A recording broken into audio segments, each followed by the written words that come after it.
Samantala, broadcast journalist na si Jay Sonza at Epifanio Labrador kasama ang iba pang social media vloggers gigisahin ng Tri-Committee ng Kamara sa issue ng fake news. Si Vic Sumintak sa report.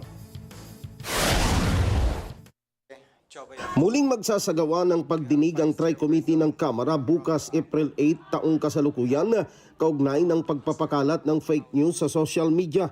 Kabilang sa inimbitahan ng Tri-Committee ay sina Jay Sonza kasamang iba pang social media personalities na kinabibilangan ni na dating Presidential Communications Secretary Attorney Trixie Angeles, Epifanio Labrador, Crisette Laureta Chu, Mark Lopez at Mary Jane Kimbao Reyes.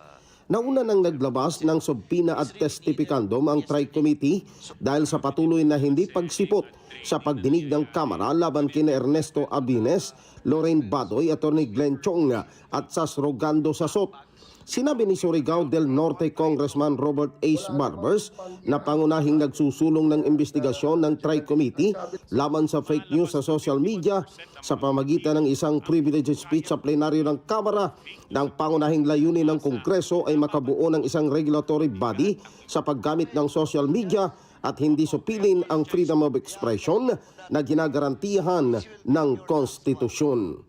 Wala namang pang inaakusahan na ano dyan Ang sabi lamang natin, kaya tayo nagpatawag ng isang Tri-Committee hearing ay para magkaroon tayo ng isang regulatory framework sa paggamit ng social media dito sa ating bansa. Vic Sumintak para sa mata ng Agila, matatag, matapang, matapat.